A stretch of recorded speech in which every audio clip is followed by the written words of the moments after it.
The whole NFT system is built on Ethereum, a public blockchain. And the Ethereum public blockchain, the secret sauce that it provides that wasn't possible before it was invented, is the Ethereum blockchain lets us have a bunch of applications, just like the iPhone App Store, except they are so-called trustless in that they run on the blockchain and no one company or individual can, take your property if you have blockchain property or affect your ability to access an application. So Ethereum gives us that public computing standpoint. It gives us that trust layer where we can trust that the applications and property are going to be properly maintained on the Ethereum blockchain instead of, some company has a fraudulent accounting department or they make a mistake or they go out of business. So Ethereum gives us the reliability, and then NFTs are kind of the very first really good example of how that reliability is going to change the world.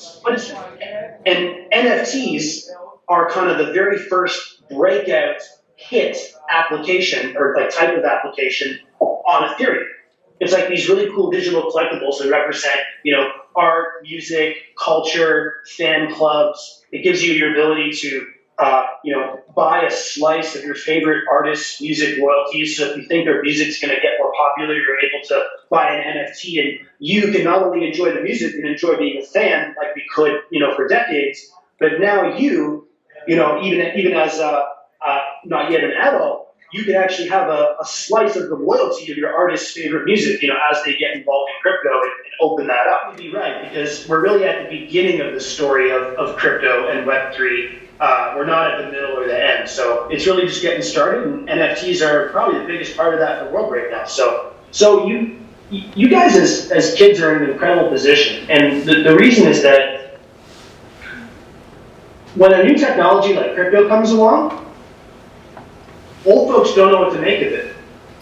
They don't really know how to fit it into their worldview, and it can prevent forward progress that might be really obvious to kids. So if you're interested in music, or a particular branch of music, or and within music, maybe you're interested in the instruments themselves, or orchestra, or like a traditional kind of rock band, or you're a lyricist, or you have some kind of specialization. And the amazing thing about crypto and NFTs is that crypto and NFTs are going to be so huge and so globally ubiquitous that it's going to be a big enough space for all of the little niches to thrive. So whatever your narrow interest is, what I would recommend is basically everything that's happening in the offline traditional regular world is now happening in crypto. Like there's various kinds of video games in crypto, and then not crypto. There's different kinds of finance clubs outside of crypto, in crypto.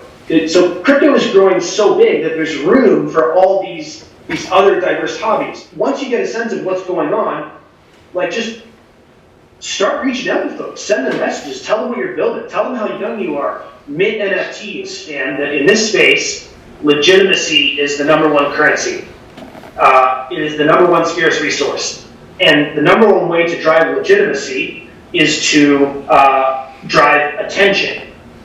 And the number one way to drive attention, and this is really the secret tip that's a great takeaway if you want to make winning NFTs and NFT collections, is you need to figure out the right Twitter accounts to follow so that you can see what is happening today. Because the NFT space changes so fast that the actual innovators on the cutting edge, they're making progress week over week, month over month.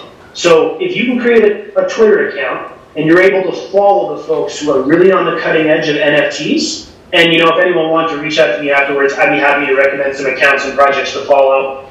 And then as you're following these, and maybe half an hour after school every day, you kind of catch up on Twitter and you see what NFTs were launched, and you write down what you liked about that one and didn't. And here's the most important thing, that if you want to make NFTs, this is the most important takeaway of this talk. When you go to launch your NFT collection, your job is to make something novel that no one has seen anymore. Novelty is the currency of attention in crypto today. So there are 1 million NFT projects, and there's 1 billion you've never heard of under the surface that failed quietly. But when you want to make a splash with your NFT, the number one thing is that you introduce novelty, that it's something new that's not been done before. Even if it's just something small or quirky or seems trivial, it's the novelty that matters in the NFT cutting edge. You need to make it novel among the people who are buying your NFT. So it's very important to resonate with the in-group if you want to build an NFT collection successfully. And the best way to resonate with the in-group is to follow the right Twitter account and make sure that you understand that what you're building is something they haven't seen before.